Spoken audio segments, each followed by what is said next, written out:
Uruguay 1995. Para 1995, Uruguay fue el país organizador de la Esa camiseta increíble, la de Campos, el uniforme de Jorge Campos, increíble. Y esa camiseta también me gustaba mucho, la de México, con esa especie de M que tenía en el pecho. 27ª edición de la Copa América, en la cual Estados Unidos y México repitieron como los invitados del torneo. El Dr. Mejía Barón, quien estaba por dirigir su última aventura al frente del combinado azteca, voló a Sudamérica con una lista de gatilleros muy diferente a la del 93, sobre todo en la media y delantera, en donde retomaron los nombres de Marcelino Bernal, Alberto Coyote, Joaquín del Olmo, Misael Espinosa, Gerardo Esquivel, Jorge Rodríguez, Manuel Martínez, Luis Miguel Salvador y Carlos Hermosillo. Los nuestros fueron al grupo A junto a Venezuela, Paraguay y el de la casa, un embriscado conjunto uruguayo que a la postre sería el campeón. El banderazo de salida fue por horas, y ya ese día en el centenario Rubén Sosa no quiso goles en el primer episodio. Esta Uruguay estaba peleadísima con la gente, veníamos muy mal. De hecho ganamos esta Copa América y no clasificamos al Mundial después de Francia 98. El último Mundial que habíamos clasificado era Italia 90, que fue pésimo. Nos fuimos a Estados Unidos 94. La gente estaba muy enojada con los jugadores. Este era un equipo estaba medio roto. Habían jugadores que estaban del lado de Enzo, Sosa. Estaba complicado. Estaba Fonseca también. Pero era una Uruguay que estaba difícil de llevar. Fallando un par inverosímil para los que se dicen delanteros. Los de CONCACAF asustaron con tiros lejanos que no dieron en el objetivo, y los celestes probaron de más cerca, pero corrieron con la misma suerte, al igual que Espinosa, que no le imprimió la dirección correcta en la más clara de todo el primer tiempo. Comenzó el segundo y todo el mundo sufría por algo. El respetable y los demás mirones morían de frío. Jorge se dolía por un pisotón, y la falsedad uruguaya por el cuero a la red de Luis, quien al 67 transformó en gol un inadmisible tiro de García Aspe. Campos daba todo de sí para evitar el empate local. Sin embargo, la bruma uruguaya era tan densa que despistó a la saga comandada por Suárez. En una serie de rebotes, Saralegui se la topó de frente, fusilando al mundialista en Estados Unidos 94. Fue todo. El empate predominó, y al final de los 90 más el añadido, la selección mexicana sumaba raquíticas 4 unidades, producto de una derrota, una división de puntos y una victoria. No obstante, las permisiones del torneo le permitieron clasificarse a cuartos de final como el mejor tercer lugar de la Copa, por encima de Bolivia y Ecuador. Yo recuerdo ese partido. Uruguay fue muy criticado por haber empatado con México. Gallo para el primero de eliminación directa resultó ser el otro país invitado, uno que en el papel pintaba como el más débil, aunque no tan rápido, porque ellos tenían otros datos, sobre todo en el antecedente, el 4-0 sobre los verdes en la Copa USA. Acá quedan afuera con Estados Unidos, pero acá van a penales. Pero recuerdo que yo viendo este partido me dije, si Jorge Campos era un poco más alto, de seguro atajaba 2 o 3 penales. Y de semanas atrás, durante los 90 reglamentarios, México y Estados Unidos no se hicieron daño. Pero acá te dejo esta de Guinalda que atinó al mono. Al igual que Luis Miguel Salvador, está otra de Kobe Jones, y la que dejó escapar a Espinosa al 66. Sin más caña ni tiempo extra, Es Kobe el reglamento Jones. no lo contemplaba, avanzamos a los penales, eterno coco de los nuestros, donde se despidieron de la Copa América. Guinalda acertó y el goleador del torneo le copió. Moore también movió la reja, pero luego la experiencia de Hermosillo se quedó en los guantes de Brad Friedel. Posteriormente Caligiuri se fue con palomita en la frente, y tras él fue Alberto Coyote, pero el de las Chivas se marchó con tache en el cuaderno. Con el 3-1, Klopas debía equivocarse para darle vida a su vecino del sur. Sin embargo, el jugador del Apollon de la liga griega no lo hizo, decretando la eliminación tricolor y el inmediato cese del Dr. Mejía Barón.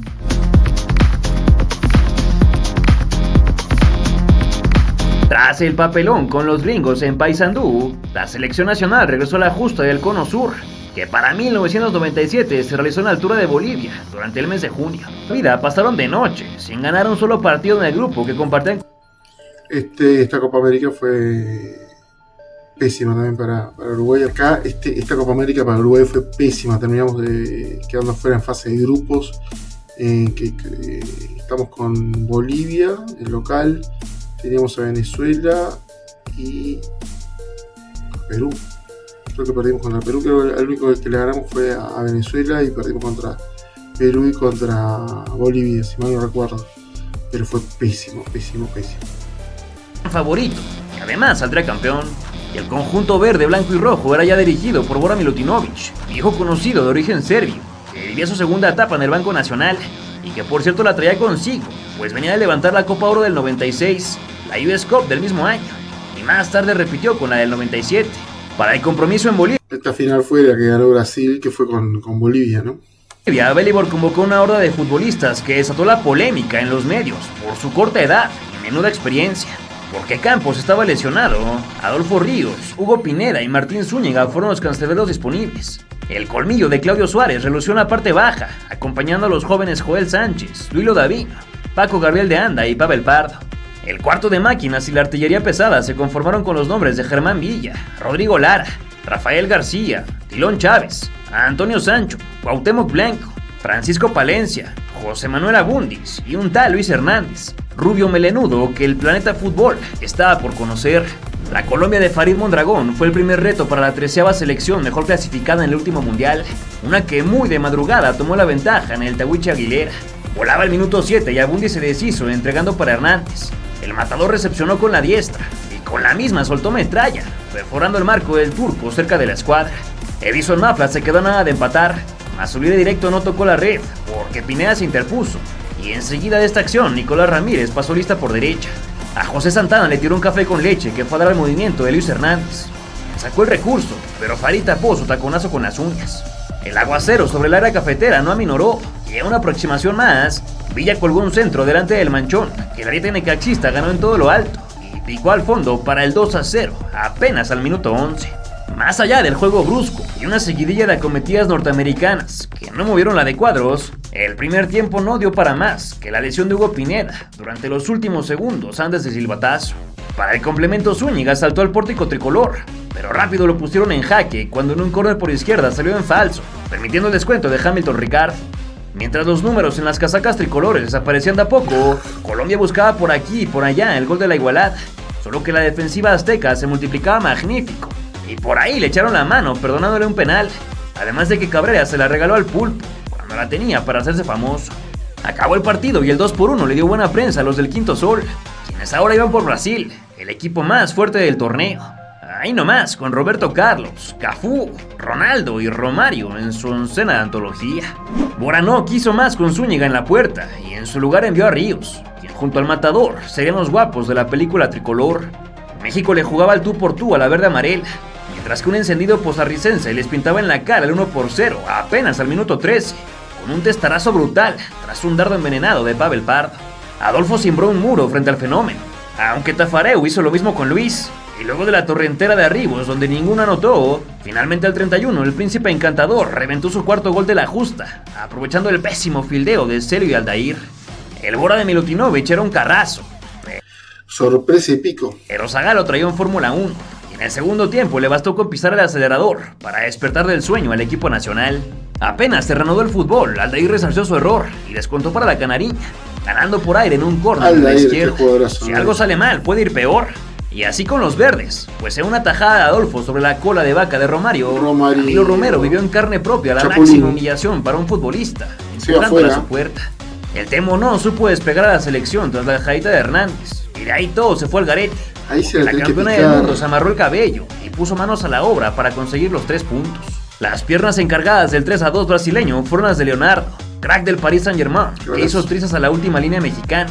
Y cuando se vio con espacio dentro del área, sumó un fogonazo imposible para el nuevo portero del Necaxa. Luis y Chiques García tuvieron el empate, pero no quisieron.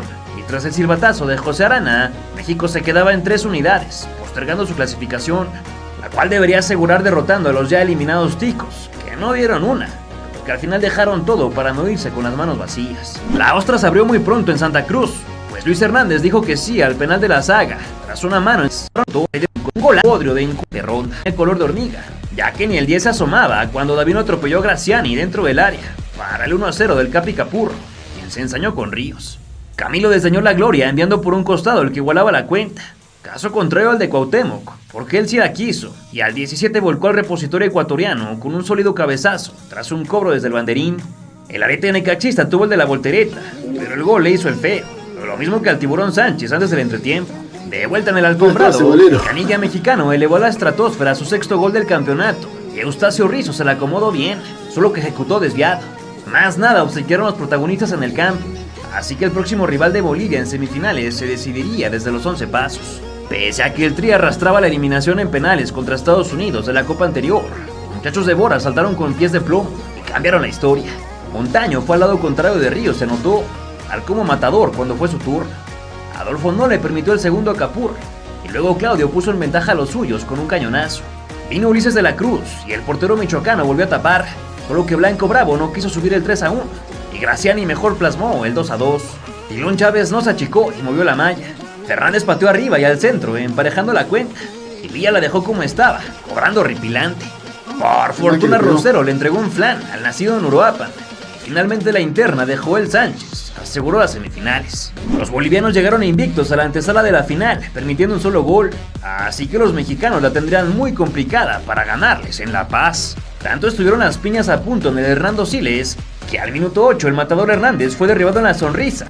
Hay que tener noción de que acá en México está acostumbrado también a jugar a 2.000, casi 3.000 metros de altura en Ciudad de México, ¿no? Bolivia, acá en el Hernando Siles de La Paz también juega los 3.200 metros más o menos. Para que Nico Ramírez ejecutara el ilusorio 1-0, gracias al terrible error de Carlos Truco. Al 15 mexicano no le marcaron un penalti más claro que el agua, y luego Pardo le sacó lumbre al travesaño. Sin embargo, cerca de la media, Ramírez cometió una absurda falta, de la cual nació el portentoso tiro libre de Platini Sánchez, quien se despachó uno de campana que los aztecas no acreditaban, queriéndose devorar a Epifanio González. Los reclamos fueron tales que el ejército tuvo que intervenir para que se reanudara el partido. Pero no pasó mucho y el joven Tiburón Sánchez cometió falta en las inmediaciones del rectángulo, distancia desde la cual Echeverri pateó para la desviada de Ramiro Castillo, a quien finalmente se le entregaron los derechos sobre tan inmensa chiripa. El colegiado vio una falta donde no, y Suárez iba expulsado injustamente por doble amarilla, mermando el actuar tricolor durante todo el segundo tiempo. Uno donde las opciones de gol para empatar estuvieron presentes en más de una ocasión, solo que los herederos de los mayas no la metieron. Quien sí la mandó a guardar fue Jaime Moreno. Corría al 80 y el delantero se vio con la pradera abierta haciendo la suya. Luego ingresó al área y como si fuera fácil doblegó al Valle mexicano con todo y los 17 minutos que llevaba en el campo. La milpa no dio para más y con el 3-1 final Bolivia avanzaba al partido por la gloria 34 años después, mientras que la selección nuestra debía conformarse con el partido de consolación por el tercer lugar contra el Perú. El juego por el bronce tuvo lugar en el Jesús Bermúdez de Oruro sin Joel Sánchez, Emperador ni Duilo Davino en la oncena titular. Los del suspendido Bora fueron más que los incas durante toda la contienda, pero no lo reflejaron en el marcador, sino hasta que el goleador del torneo se puso las pilas. Aunque eso sucedió muy tarde, por lo que antes vimos un caudal de aproximaciones fallidas en color verde. Pero para no alargarnos, nada más rescatamos esta que Abundis reventó en el horizontal, pegándole de aire lejos del área grande. Entonces arrimó el 80 y el camotero Gilberto Jiménez, quien no había sumado minutos, pero que aquel 28 de junio apareció de titular, tocó por aire para encontrar la palomita del matador, con la que México se enalteció como el tercer mejor equipo del continente. Por su parte, el ariete veracruzano se hace acreedor al título de goleo individual, pues con sus 6 dianas superó las 5 de Ronaldo y las 3 de Romario, Leonardo, Marcelo Gallardo y Erwin Sánchez. Si bien la participación yo creo que la Copa América no es que te haga el mejor equipo del continente, es el mejor equipo que ganó ese certamen. Porque yo recuerdo Uruguay en el 95 fue que ganó la Copa América, pero para mí no era el mejor equipo del continente.